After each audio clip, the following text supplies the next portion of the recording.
worldwide. Every weight class. It's Lewis Heaton, Whiskey Bynum, It's the Boxing Rush Hour Show, hosted by Abraham Gonzalez. You know what you came for? Yes, indeed. This where you come to get your info. Listen up. Other shows throwing the towel. It's the Boxing Rush Hour Show. Let's go. In the ring we throw hands, octagon elbows. Analytical, critical commentary is necessary. A bevy of opinions, we heavy on the winning. This podcast is to break down the pay-per-view. For boxing purists, you'll let this man through. We rise right, surprise sight at the prize fight. Hands taped up and gloves tied tight.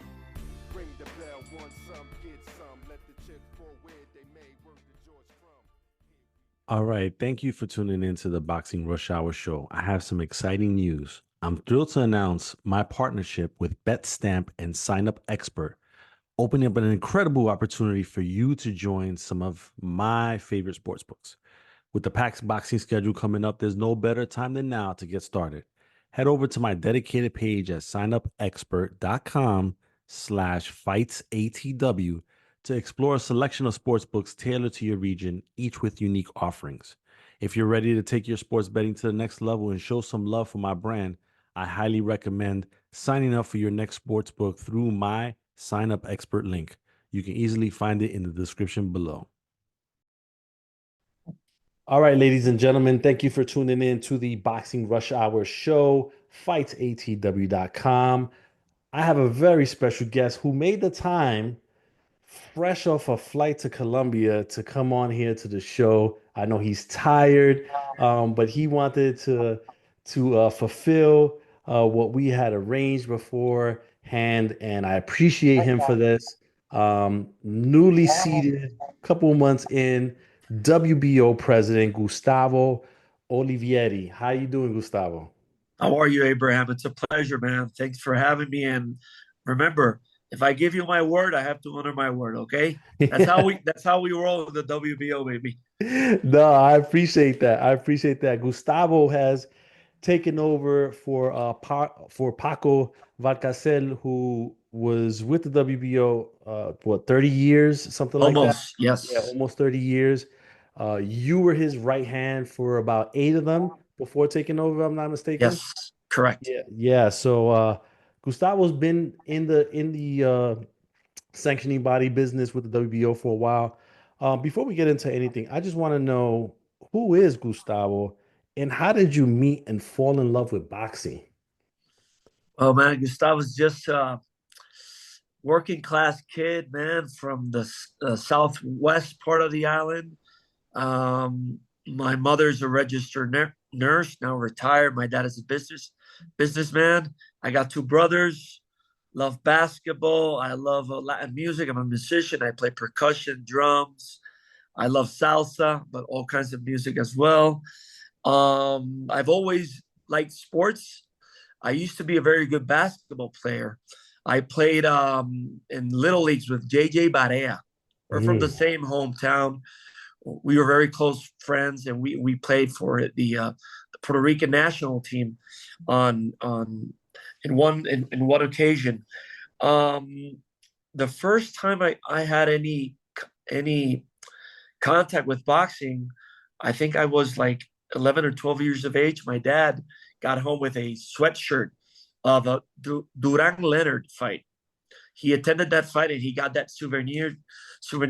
And when he got home with his bags, I saw the jacket. I mean, the sweatshirt, and it was just a white sweatshirt with the print of the fight poster. And thereafter, my dad said, "Oh, are you interested in boxing and learning?" I said, "Yeah." And then he said, "I'm gonna teach you so you can learn how to defend yourself." And he took me to a nearby basketball court, and he bought a pair of gloves with the helmet, and he just asked some of the kids at the basketball court, "Hey, who wants to put the gloves with my son?"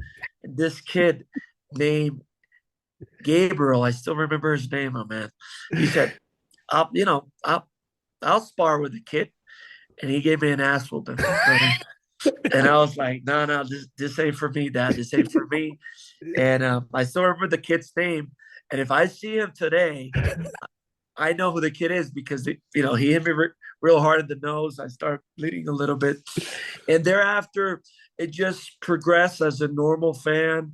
In high school, a little bit more intense. Thereafter, in college, I was a little bit more into it, but I knew the general aspects of boxing. HBO, Showtime, Don King, Bob Arum, Frank Warren, Trinidad De La Hoya, Pacquiao, those type of general concepts. But I wasn't aware of the sanctioning bodies, how they work, for titles, what is mandatory, what is a rating system, how do you score a fight, how do you appoint the officials, the different regulatory aspects of when you conduct the fight in a U.S. jurisdiction, in the U.K., all those inner workings of the industry. And I got involved with and my first shot with the BO was as an intern. I was doing an internship for graduate studies at Georgetown University in D.C., and the BO gave me a chance. After I had reached out to Golden Boy, nobody answered the phone or emails. I reached out to Top Rank. A lady said, "Hey, kid, there's no vacancies here, no internships. Don't call here anymore." Boom.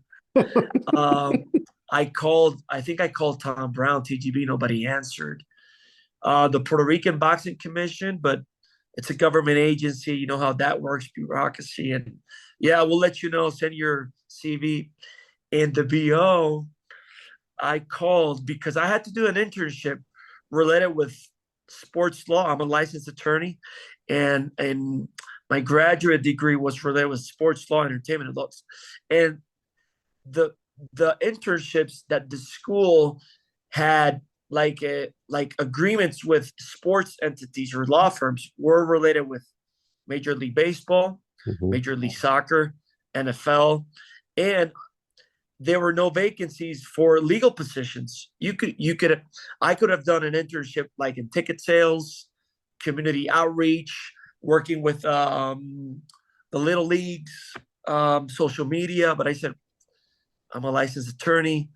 I want to have some involvement in this area, and also, the theoretical aspects of the program with a little trial experience that I had at the time, like 2 or 3 years as a trial attorney. I wanted to put that in effect with the program. And I remember I talked to my academic advisor, and I said, "What about professional boxing?" And the guy was like, "Well, we don't have no boxing here, but if you want to prepare a proposal, you submit the proposal, we'll check it out, we'll let you know." I exactly did that. And after I pitched to the advisor, "This is a WBO, one of the major sanctioning bodies from Puerto Rico. I'm from Puerto Rico. I think it's a perfect fit. They're going to give me a chance." So yeah, after I was pushing for like 2 or 3 months, calling and emailing, because Paco was always traveling. And man, after a couple of not a couple, I would say numerous times of efforts of trying to get a chance, I got a call like on a Monday. I have my beer like this, no suit, no tie. I had already set out an apartment back in DC to return, maybe pursue a career as a prosecutor or an immigration law firm, or who knows. And I had a girlfriend at the time. We were living together for almost 10 years, and I got a call like on a Monday. "Hey, Gustavo, this is the WBO office. I'm the secretary of the president. Are you available for an interview tomorrow?" I say, "Yeah, absolutely." So I had to call a friend of mine for a haircut, trim my beard, the whole thing. Traveled 3 hours from my hometown to San Juan, which is where the main office are, the capital. And I got there early. Paco got late to the interview, and I remember he got to the interview and he put the feet like this, man, like this, like this. like this, you know? Yeah. Yeah. Very, very OG, very OG. Very, very Puerto Rican OG. Yeah, and he was, and the phone ringing from the office, and he was, hey, secretary, bring me this. I'm sorry, kid. And his phone ringing, a promoter. I was like, what the hell is this? Yeah, madness, you know? And then he was like, I have your CV. He didn't ask me anything about boxing. He just asked, if I recall correctly, he asked me 3 questions. Number 1, he asked me whether I had enemies. Okay. And I was like, not that I know of, you know? If he said, do you do drugs? I said, no. And are you married? I said, I'm not married. I have a girlfriend. Okay. So these are under Puerto Rico employment law. These are prohibited questions in an interview. But you know, that was his style. And he asked me how much I have to pay you. I said nothing, because this is a school program. I'm prohibited. No, but you're already an attorney. I said, no. He's also an attorney. I said, Attorney Valcárcel, I just want a chance.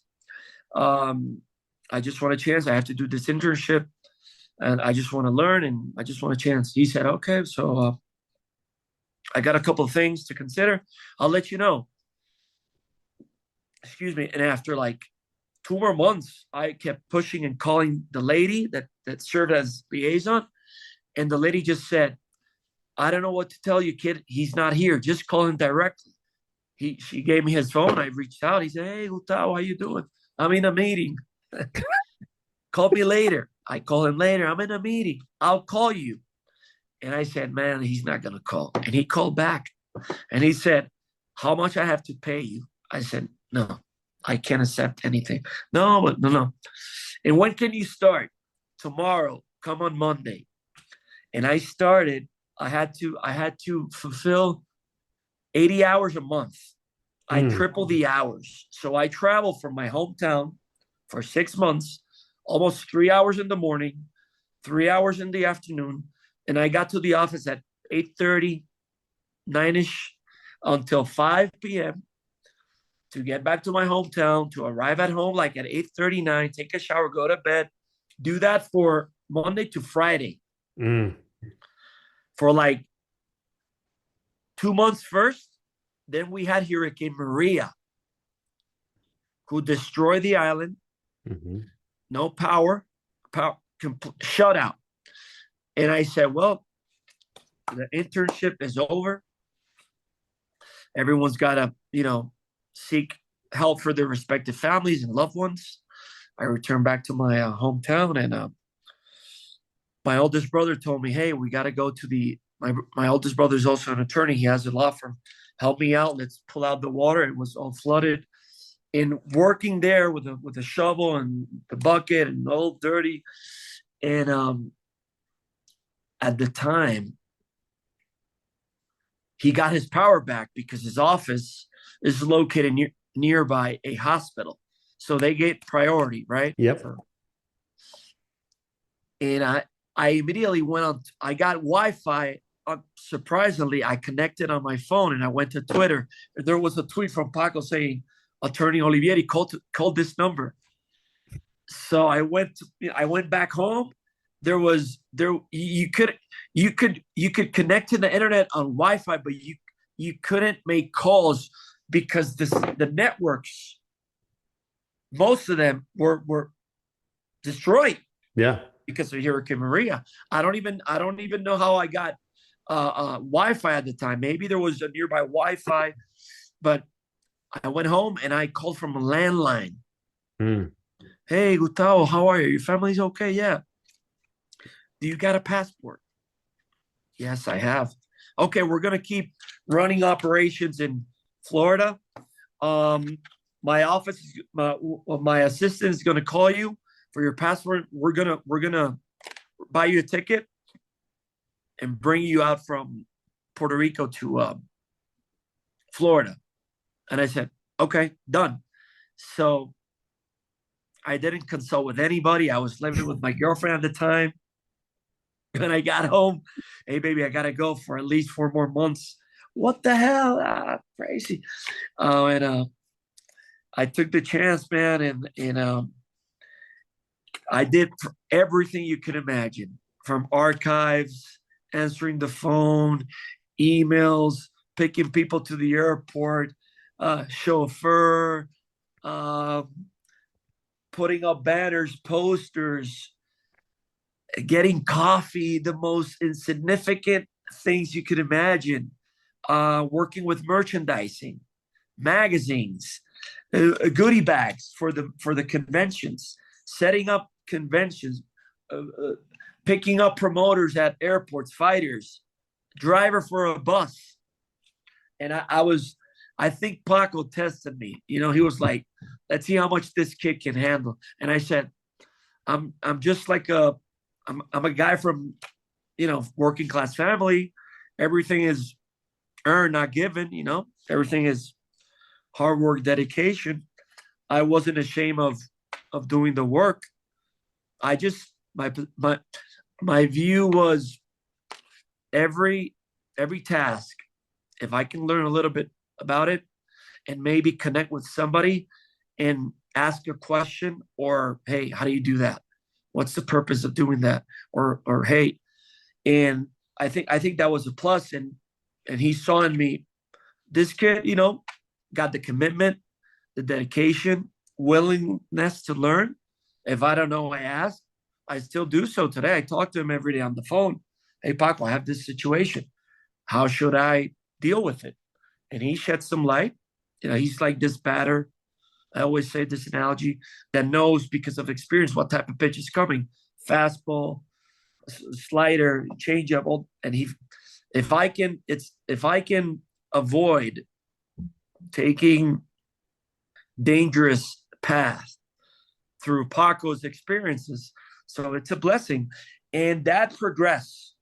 And the responsibilities and obligations were in crescendo, conferred to me, to the point that I was then appointed as in-house counselor for the BL. And then I was working the legal thing, resolutions, conditions for the sanction letters, making contact with the promoters, with the contracts to calculate the purchase and read the provisions, compliance, all that stuff.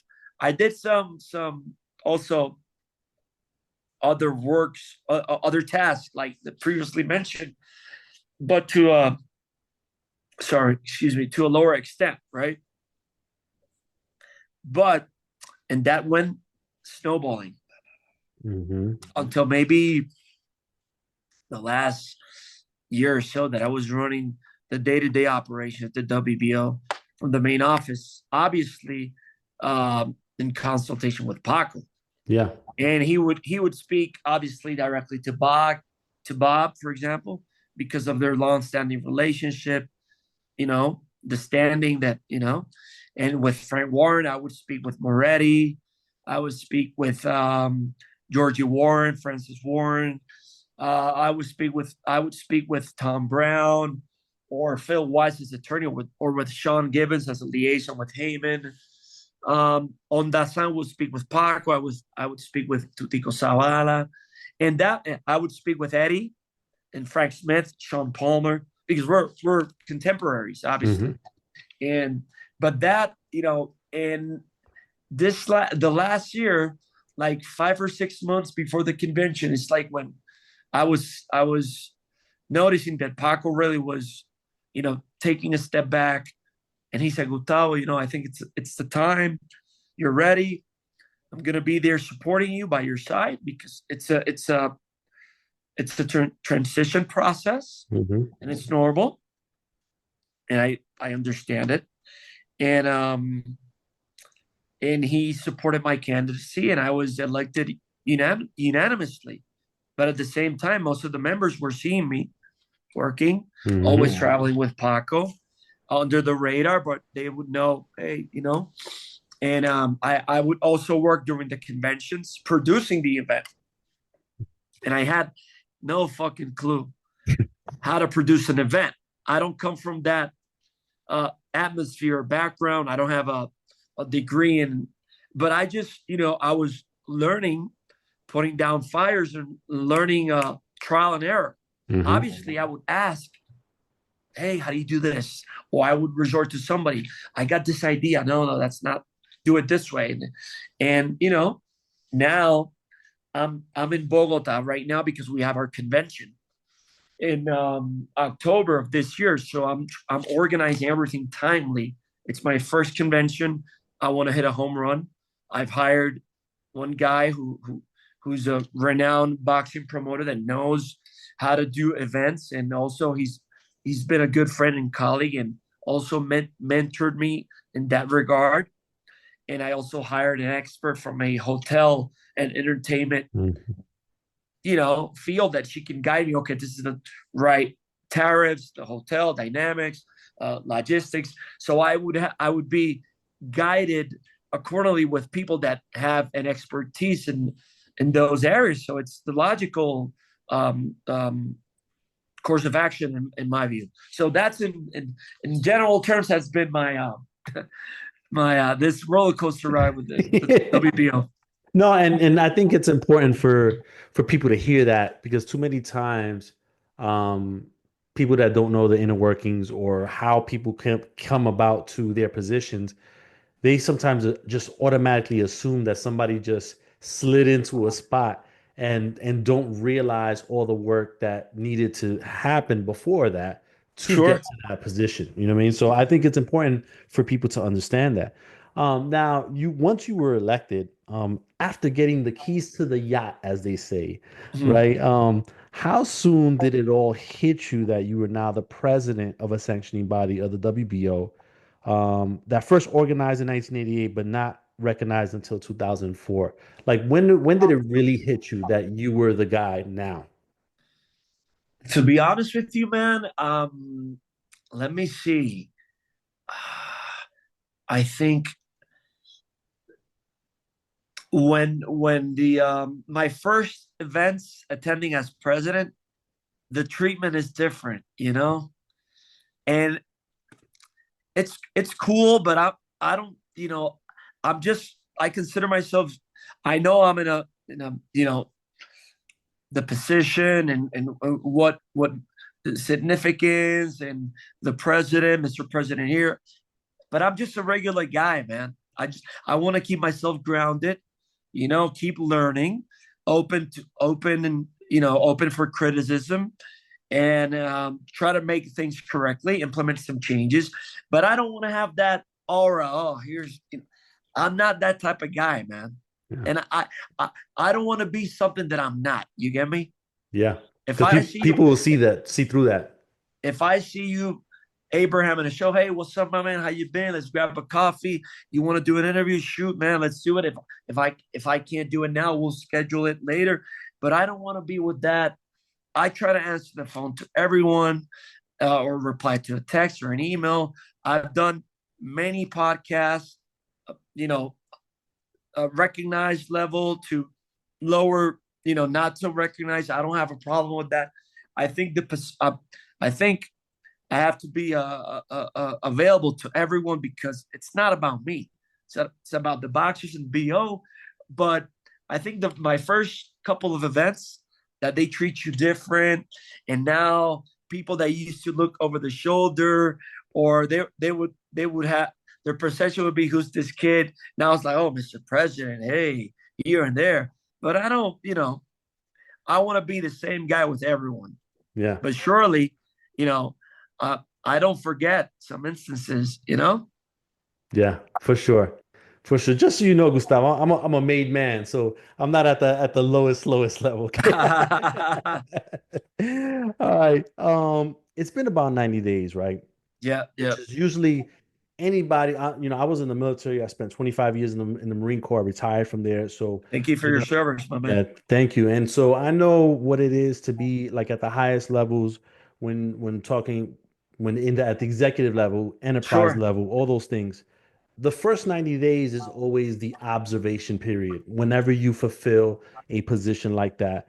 Um, you having the first 90 days already, and the time to evaluate things, what have you noticed so far that required your immediate attention? That's a great question. I think you've been the first. Uh, I think you've been the first boxing media rep that has asked me that question. Um, Man, making changes to a structure that has been in place for almost 30 years. That's tough because Paco had a way of doing things, his view, his perception, his mission, objectives, his goals.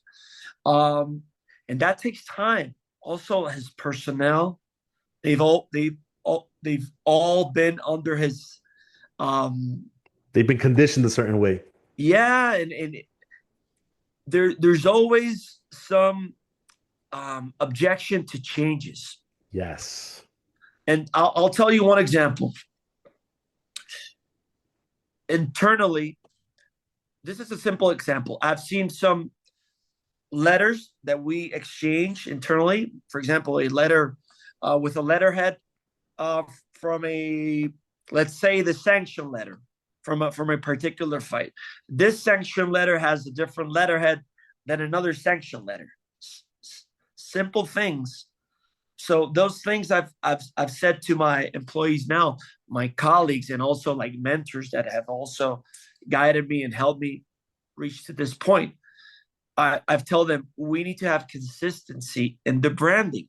The WBO is a brand. It should have the same logo, the same letterhead, the same formality, the same format. Like, for example, block format letter, all letters, and that would give a professional look to the organization, consistency, and would be like a standardized process.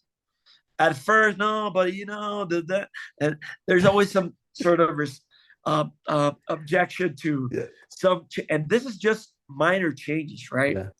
Other things, remember, since there's a structure, those big changes have to be done slowly, Mm-hmm.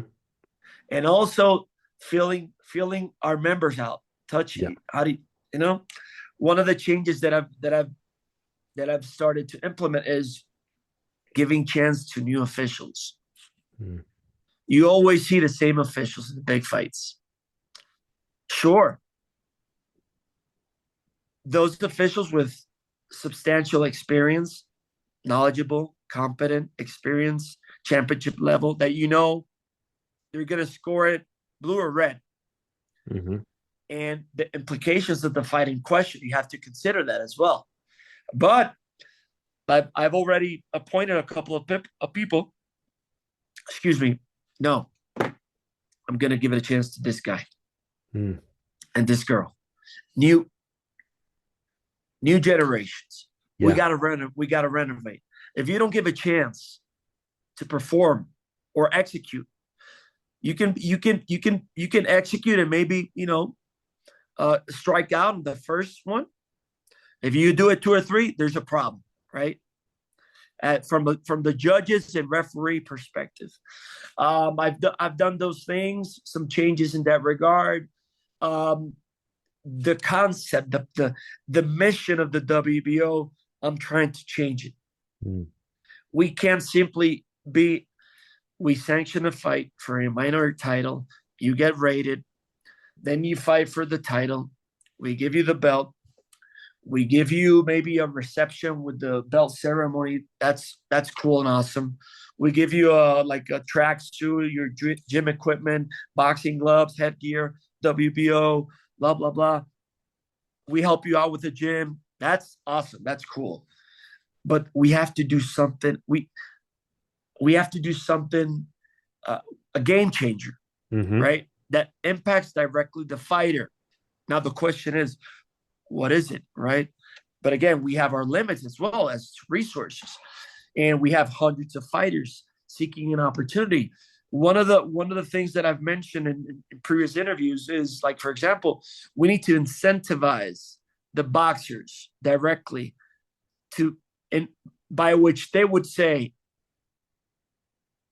if I fight for the WBO, I'm benefiting personally, right? Like, for example, we have a champion kid.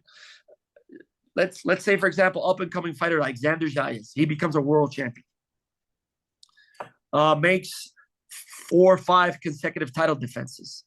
Xander, the WBO will pay your housing fees, the closing fees of your first property. We'll cover them in light of making 5 consecutive world title defenses. This is just an example of one of the concepts that I've been trying to develop. Another thing, second tier fighters that don't reach that level as Crawford, Canelo, Inoue, Amanda Serrano, using the heavyweights, the money makers. You would have a guy like, let's say, a relevant up and coming second tier level fighter that Charles Conwell. Let's say Christopher Diaz, Pitufo Diaz. Okay. Right? He suffered the title 2 times with Masayuki Ito, the Japanese, and then with Navarrete. Almost there, right? Always in good fights. Most probably he earned substantial purses in those particular fights. He got to that second stage, but didn't make it to the elite level.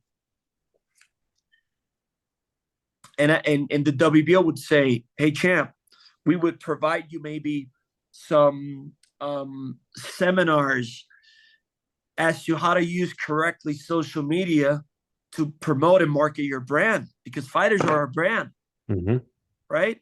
Or let's say some fighters that don't have promoters, promotional backing. Hey, the WBO will provide you the resources either on site or remotely through a Zoom conference, how to use correctly the social media platforms to auto promote yourself, your brand, and maybe generate other sources of income not dependent on boxing."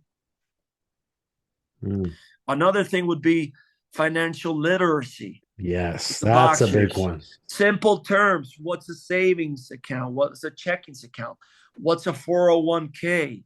What's a 1040 when you are professional services, right? That you have to pay Social Security because fighters are independent contractors. What's an investment account, right? The WBO can also develop a program called the WBO Gives Back or Pays Back. We deduct you from your fees, and we deduct you from your purse, the fees, sanction fees, but after 3-4 fights, we'll give you those same fees that we deducted, but we'll put them in an investment account, at least 3 to 5 years, right? And that would generate some interest. Again, Abraham, we're just brainstorming here. Of course. But those are all things that are relevant today, relevant now. I mean, what you explained just a minute ago are things that the NFL is doing, right? For everybody that's coming out of college, giving them those courses and it's having them understand that. Yeah. And you don't have to reinvent the wheel, man. Yeah.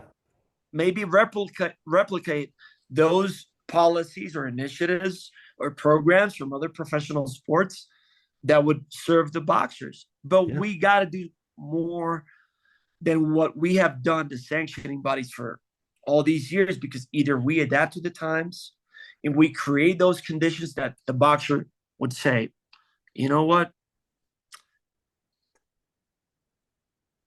I want to fight for the BO. I want to fight for the BO. Regardless if I have to pay the fees, I'll pay the fees, but I'm going to get something out of it. I'm going to become a champion.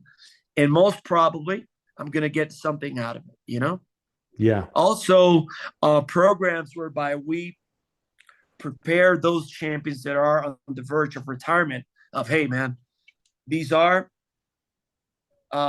possible alternatives that you may have as a champion.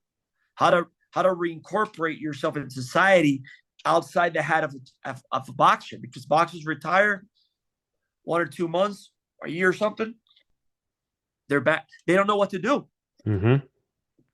Excuse me. So there's a lot of things to be done, man. A lot of work to be done. Interesting stuff. Good stuff. Going back to when you were talking about, people, um, some folks not accepting change and stuff, I was gonna ask you, were there ever moments in these first 90 days where you got but Paco told me this, or me and Paco had an understanding from some other boxing folks trying to kind of like run something No, past sure. Yeah, absolutely. Absolutely. And again, there were many commitments before my entry as a president that Paco had given his word. you? And his word is his bond. And that's what he has taught me, and I have to honor that. Those commitments that Paco had, agreed to, I have honored them. That's Paco's a man's man, brother. Yeah. Real OG, real OG. He'll say no, he'll say yes, but he won't. But he won't give you no. Let me see. No, yes, but and then no, I didn't tell you. No, no. This is my word. Like, he's a real OG, old school guy. So I had the blessing of being mentored with a real OG. You Yeah. know. So if those promoters or managers, hey, Paco told me this, I would say, let me confirm, Paco. No, Gustavo. Okay, done deal. Okay. You know. All right. And you mentioned something about the judges, and I want to touch on that real quick. Yeah, yeah. That has always been, like the topic of discussion, right? Because, Mhm. outside looking in, folks get frustrated. They're like, why do we keep using the same folks? Some guys continue to consistently turn in bad cards, and it just doesn't seem like there's any like repercussions. They don't have to face the media, they don't have to Sure. answer to nobody, and then they get Yeah, appointed again for the next fight. yeah, So yeah. is there anything that you're thinking about when it comes to the judges, like maybe like a grading process, or like an evaluation process where we don't run into the situation where they're the same guys that are putting in these bad cards, keep getting tabbed with these big fights? I'm currently developing a internal scrutiny process to select those officials that really, that they're not going to miss a beat. Right? You can have an off night like Of course. Michael Jordan used to have in LeBron, and now Doncic being traded. Um, Crazy, right? Yeah. But for example, I've seen judges that, let's see. I check all the scorecards, man. I'm a freak. Okay, how the hell this guy scored? No way. I checked the scorecard. The guy, I recently appointed a guy out of respect to him, and also I'm not going to disclose that. That's Of course. internal. Of course. But he scored. That fight was 12-0. He scored 11-1. So he gave a charity round because maybe in his mind he was like, I don't want to be seen like I gave a shutout. And I went to him, hey, what can you explain to me why the 12th round you scored it for the other guy? And he was like, he couldn't make a good case. And I Mm. said, don't be scared to score the round as you see it, man. But that guy, he's in the penalty box currently, Mm. no, as well. Those guys that render scorecards that are not, you're out, man. I'm not appointing you anymore. Mm. Or I'll appoint them in a regional, a low, return back to the minor leagues. Hmm. You're the big leagues. You fuck up. Excuse my, we're No, no, good. We're good. this is real talk. You fuck up, minor leagues, That's what it and needs to then be and right then there. we then you progress again, and then you get another shot because I believe in second opportunities, man. Of You course. know, but you need to, and also we got to renovate officials, man. The same people, and you don't see a new blood, a new breed of officials coming in. Very few officials, young, maybe like your age, like my age, at least, because there's always some, Hmm. he's gonna take my job. I will have less assignments. But if the sport doesn't, you Hmm. know, what's the correct word? If it doesn't Evolve. evolve, we're gonna have dinosaurs in as all stakeholders. You know? Yeah. No, you're right. You are absolutely right. Listen, you mentioned about the WBO conference, and that was my next topic here. Yeah, I know that you've hired some folks to help you put it together, and yeah. I was gonna ask you about that to ask if you thought that the WBO conference as it stood was still functional, or were there changes to the overall event that you feel like you need to make in order No, to we evolve? we absolutely we have to.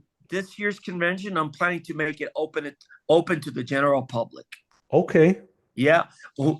You want to come, you pay the registration, and you'll get access to everything. And you can see it with your own eyes. Full transparency. How we work, how we make our decisions, how the rankings are discussed, the petitions, the mandatories, the social thing, the activities. I'm gonna try to do a museum of the WBO within the hotel premises, like a fight week, like the Super Bowl week where people meet Like a fan their fest, yeah. yeah, their fans, memorabilia, a real experience, Mm. right? Because remember, there's a perception that many of the wrongdoings of boxing are done behind the scenes, right? And rightfully so, to have that type of legitimate concern because of the history, right? But I can tell you, Abraham, it's if that doesn't happen, you know, and I can speak and I can speak primarily from the WBO's position, but and I always tell the fans, come to the WBO office. I'll open the doors. I'll send you the files. Come one day, do a report from my office, see how we work. People say, for example, oh, WBO with Bob orders. Okay, but that it's not that Bob calls Paco or calls me or Moretti.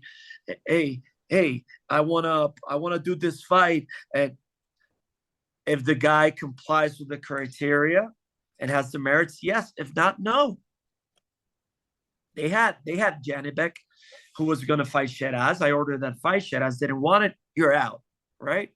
Then Janibek's team called me. Hey, can you put Shane Mosley Jr. as the mandatory? Hell no. Who has he fought? Has he complied with the ratings criteria? No. Am I going to order a mandatory that hasn't complied? Do I want to shoot myself in the foot? Do I want to jeopardize the champion, the network, the sanctioning body, the fighter? I don't want to, I want to try to make things right and make some changes and be very careful with my decisions because all eyes are on me as the new kid, right? Mm-hmm. And I want to try to within what my rules allow me to do so, do things correctly, consistently, and by the book, man. Yeah. But transparency is paramount. And one of the things I'm going to start doing is once I have the judges for a particular fight, I'll announce them. These are the judges. Boom. And the scorecard. Let's say, for example, this is the WBO scorecard, right? Mm-hmm. And you would have Abraham, Gustavo, right? And the rounds, and it would be 10-9, right? And net 10-9. But when the judge renders that score, you don't know what was the analysis or the assessment of why he reached that 10-9. I'm gonna put maybe on the scorecard the criterias in a little checkbox: close, moderate, decisive, extreme decisive, right? And on the back of the scorecard, the scoring criteria, so they could have at all times the criteria there for a refresher, whatever, just as a subconscious, you know. And if the scorecard is rendered and it's a 10-9 and it was extreme decisive, right? Overwhelmingly decisive, and the guy puts on the box close round, there's a problem. Yeah. No, I like that. Or at least it sheds some light of what is the problem. So these are some ideas that I'm trying to implement that don't require much. It's not rocket science. I think it's just taking what you have and trying to do some twitches here and there to make it better. Now, you mentioned about whether officials should be subject to public scrutiny as to making public remarks. I have my concerns there. Okay. I have my concerns there because not all of them are, first of all, they're not accustomed to address the media, right? They should be viewed as judges in a sense, like in a courthouse, right? Okay. The judges, they explain their decision in writing, their ruling, but they are not subject to questions with the media for ethical grounds and all that stuff. What I'm going to do is most probably starting next month, I'm going to start making through social media called WBO Boxing 101. Like simple, informative, educational post. WBO Boxing 101. How do you score a round? 10-point must system at the end of the round, either red or blue, 10 and 9. Simple, basic terms. How do you designate boxing officials? How do you rank a fighter? How do you move him up? How do you move him down? How does he stay there? How do you exclude him? How do you insert him? To explain and educate the fans. Small doses. Small doses. Yeah. Baby stuff, man. Yeah. Baby stuff. Yeah. And provide them through social media. Hey, these are the inner workings, because many people criticize and they don't know what they're talking about. Yeah. Oh, the guy got robbed. No, he didn't. It was a very close fight. And but the argument of it could have gone either way. Yes, it's subjective, right? And some officials, regardless of when you have the criteria there, some officials may say, in their subconscious, I like the aggressive fighter. I like the more technical, defensive type of fighter. But it's not perfect, but it works. What we have works. There are more consistent decisions than controversial decisions. Yeah. All right. Listen, recently, earlier today, I should say, press release came out talking about strengthening ties to benefit boxing in Puerto Rican youth. Jake Paul's Boxing Bullies is also involved in it. Can you explain a little bit about the significance of what happened that day where you had that meeting and everything about the press release? Okay. Well, the WBO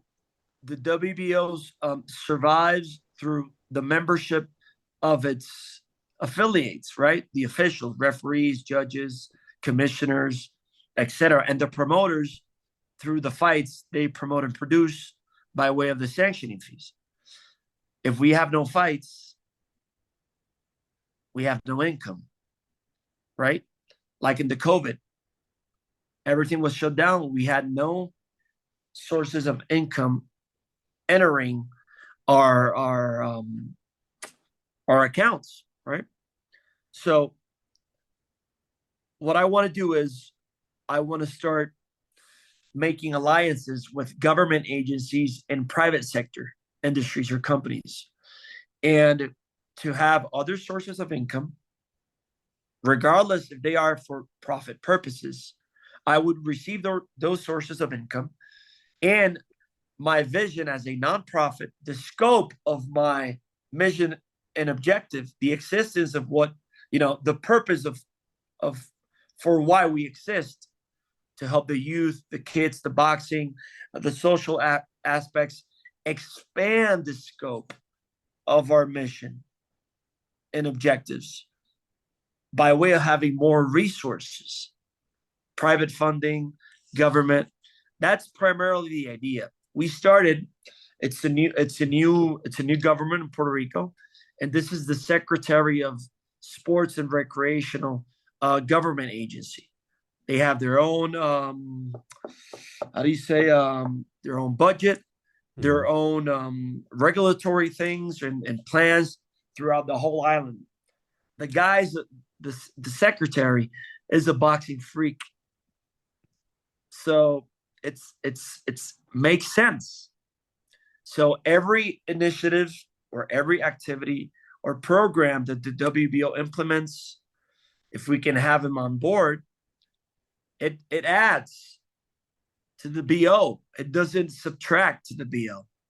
So first, we have more resources. Second, it's a broader scope of engagement and exposure because they have their own a media team. It's the whole agency department of sports for the whole island. Number three, our brand, the awareness that it's more than just boxing, two individuals exchanging back and forth. It's more than that. It's community outreach. It's making changes, excuse me, in the youth, in the communities. Boxing is the first thing, right? It should be directly tied to boxing. But if we can use our resources and combine them with the government and private entities, sponsorships, endorsements for the benefit of the BO, but the boxers themselves. And I'll give you an example. I got a call today from a solar panel company, right? They want to have a sort of title to give it out to their marketers and sellers of their solar panels. Okay. So they would have a monthly selling competition of who will be the most, who will be the best seller of the company during that month, right? I told, oh, you guys do solar panels. What else do you guys do? Oh, we also work with roofing. When you have roofing problems. Yeah. So I said, well, let's meet. We can do maybe a partnership or an exchange. I'll give you the belt. We'll put a WBO in your logo. You would use it within your employees, and you would provide me maybe solar panels for a boxing gym that needs it. Or you would give me at least some budget to use it for equipment, rehabilitation of a gym, scholarship. Who knows? But I wouldn't be solely dependent on a boxing fight. That's smart. You see? Yeah. So those are things that I'm trying to, and yesterday was the first partnership we did with the Sports and Recreational Department of Puerto Rico, because we're a Puerto Rican-based sanctioning body, and we're the only sports institution founded by Puerto Ricans with home office of Puerto Ricans, with home office in Puerto Rico, with international reach. The only one, and some people don't even know it in Puerto Rico. So I want to do things differently. Got you. All right. I'm gonna hit the fight business here, hot and heavy. Hot out off the press, maybe about an hour ago, they said that the Terrence Crawford Canelo is off. I saw that, man. I saw that. I had no clue. I have to make some calls to see what the hell happened. Yeah, so I was gonna ask you, like, what does that mean for Terrence Crawford? Because he's the interim champ at 154, if I'm not mistaken, right? With the Correct. WBO. So, yeah. And Sebastian Fundora is rumored to be fighting Shardale Booker. Yeah, that's a done deal. That's a done deal. Mid-March in Las Vegas. Mid-March. Okay, Yeah, so if Terrence is not going to fight Canelo, you guys probably have to have a discussion about, what happens with him next, right? we do, because Yeah. I wanna first, I'm not a fan of interim championships. I was going to ask you that later, but No, yeah, no, no, I'm no. glad you said that. I'm against interim championships unless extraordinary circumstances warrant an interim championship, which may be injury, hmm which is the obvious one. The fighter has let's say a legal impediment, right, or a extraordinary circumstances not attributed to him that would prevent him from fighting. And three, if the champion is unifying and pursuing undisputed status, whereby there are plans that if he wins this undisputed, then this unification, he's gonna unify again, because that's what the trend is, showing. Well, to give other fighters an opportunity to keep the division active, I can certainly consider an interim. Or we have similar situation like Teofimo. Who the hell knows what's going to happen with Teofimo? I was going to ask you that too. The uncertainty, he's been a little bit inactive. So we did what we had to do. I first said, no, this is an elimination bout. And Paco, let me tell you, Paco told me, no, you should do an interim. I said, no, I want to do elimination bout. I don't want to do an interim, then elevate him through an email, through a legal document. I don't want to do that. The same goes stripping a champion through a legal document. That would be the last resort, right? So the TO thing, unfortunately, took place with Top Rank. So what we did was the elimination. We elevated to interim, which I think was a reasonable decision. But within 180 days, no later than August, TO and the winner Gotta must fight. And I was gonna ask you if but TO before, sorry, but going back to the Crawford to answer your question, yeah, I don't know what happened. I'm gonna make some calls, but I got to talk to Terrence and his team. We're very close. Terrence is WBO family, and see what he wants to do, because he's entitled to give him a chance to hear him out. What do you want to do, champ? We'll accommodate your needs as within what my rules allow me to do so. But certainly, I got to tell him, hey, champ, we have to do something with the interim, because I can't have two champions. If he says I'll fight Fundora, we'll order the fight and we'll terminate the interim champion status. Got you. And then so for Teofimo, you haven't heard anything about him and Hitchens potentially fighting or anything like that? I've heard. Okay, you've heard of that. Apparently that's in the works. What I told Tio, he called me directly at my phone, my cell. I said, hey, champ, how are you? Everything's okay. This is WBO. This is your house, whatever, always available for you and your team. But I have to play by the rules, and I have to abide by my rules and enforce them consistently. If not, I'll be just a puppet here. So I cannot guarantee you anything. As of now, you have to comply with the ruling.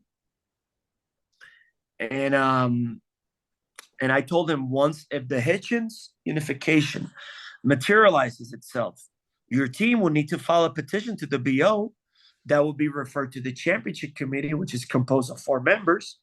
They would see the pros and cons, the arguments raised by the parties, the arguments raised by the winner of Calderon Barbosa. They would consider what's the best, how the best interests of boxing are served, as to which decision they would rule on the matter. I don't want to be forcing an issue that it's beyond my duties. That's why we have committees. I could make a recommendation, but the committee either votes or approves or denies. I don't want my colleagues to be a rubber stamp. Mm-hmm. Got you. Recently, maybe a couple weeks ago, I saw you put out a letter for Sam Goodman that he needed to provide some medical documentation. Any Sure. updates on that? Yeah, Sam Goodman, as you know, suffered an injury sparring, and then Twice. he got twice. We have to, we issued what is called a show cause letter, where he has to provide reliable evidence through a certified medical physician as to what is his condition, the prognosis, recovery time, when he will be able to fight. Apparently, he will be able to fight within, I believe, June or July. I think the promoter, Matt Rose, who called me recently, I think on Monday, he's gonna put him in a tune-up fight. But we will have to see what the committee determines, because he hasn't fought in over a year. Yeah. So if you're the number one and you haven't fought over a year, that has some implications. The question would be, well, but he got injured. Okay, he got injured now, recent. Mm-hmm. But he wasn't active, right? At the same time, you could say, well, he's fought rated opposition. It would be an injustice, to demote him or exclude him from the ratings. We're going to certainly consider the particular aspects of the case, because I could certainly sympathize with his circumstances, but I don't make the final decision. I recommend to the committee. The committee renders a ruling, and we shall see, because Inoue has the IBF mandatory first, which is Goodman. I will have to consult with Daryl, my friend, to see what is his position. We also have Goodman number one. Also, you have the WBA there, but they're talking about the WBC. So multiple interests coming into play. Yeah. Okay. Chocolatito Gonzalez, I see he's number one at 115. Has there been any discussions about him and his ranking with the WBO? Yeah, Chocolatito most probably will fight the South African CAF champion. They're just, there are ongoing negotiations to do that fight in Managua, Nicaragua. Okay. Once that materializes itself, probably the promoter will announce it, but there are, behind the scenes moves towards that direction. Okay. I see Bruce Shushu Carrington. He's number one at the WBO as well. That is correct. And it looks like he's, I think, number one with the WBC as well. New York City. Yeah, New York City. He's got a fight coming up soon. Yeah. Has there any been discussions of him going the WBO route? He's currently number one. Yeah. Espinosa just discharged his mandatory against Royce Ramirez. Yeah. So he has, ample time to unify. And if he wants to unify, we're going to certainly allow him to unify. Yeah. And there shouldn't be any problem, because he's a top-ranked fighter. Shushu's a top-ranked fighter. I think Shushu still, Top Rank still considers him that he may need one or two more fights. Yeah. Before, and who knows if Espinosa moves up to 130 and fights Navarrete, which will be fireworks. Yeah. And thereafter, you would have Shushu fighting for the vacant. So remains to be seen, but Shushu's on the verge for a world title shot with the BO, obviously. He loves that burgundy color, the BO. He's been in Puerto Rico. Puerto Rico. When I spoke to him, he went a couple of times, I think, with his fiance, and he really enjoyed himself over there. Nice guy. Speaking of Puerto Rico, Xander Zayas, he's fighting next week, and I know he's ranked number one. That was a spot that I think Josh Kelly was, if I'm not mistaken. Correct. Yes, correct. Not too long ago. Yeah. So is Xander? I mean, how's that situation with Xander for him potentially getting a shot? Well, now with the Crawford scenario making a twist, Xander, who is on the verge of, hitting a home run, I have to first terminate the interim championship, right? That will be the mandatory. Crawford and Fundora will be the mandatory. So let's say the possible scenarios are the following. Fundora and Crawford fight. We terminate the interim, and the winner has no mandatory. Mm. And Xander will need to wait until the mandatory comes to force him to face the champion, unless the champion wants to do a voluntary with Xander. Top Rank knows how to maneuver those things. Obviously, they're going to protect their investment. Yeah. I'm not saying Xander's not ready. He may be ready, but if Crawford's there, that's the big dog in 154. Whereas if Crawford moves up, I really think that Xander would certainly have tremendous shot to winning the BO belt. It will be also a terrific fight. Clash of styles. Xander is a boxer, speed, lateral movements, intelligent guy, has his, significant power, not devastating power, but, can bang a little.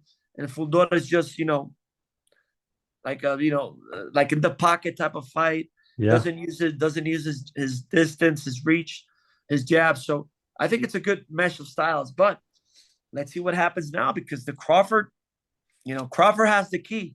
Yeah. Yeah. All right. And then at the heavyweights, Zhilei Zhang. It looks like Parker, if I'm not mistaken, Parker is he's gonna walk in with the interim title against Dubois, but then will be stripped at that point. Correct. If I'm not mistaken. Yeah. Okay. That is correct. Zhilei Zhang is number one. He's fighting for the interim WBC.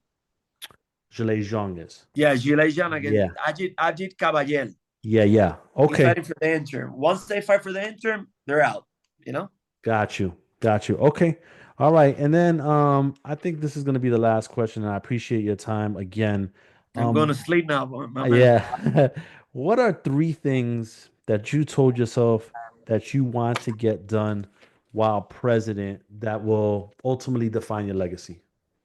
Damn, man. Oof, that's a tough one. Number 1 would be creating my own style, right? My own style, my own path, doing things the way I consider them to be appropriate, right? Playing by the book, integrity, honesty, transparency, and also accepting my mistakes. If somebody criticizes me and I fuck up, I have to be a man's man and say, you know what?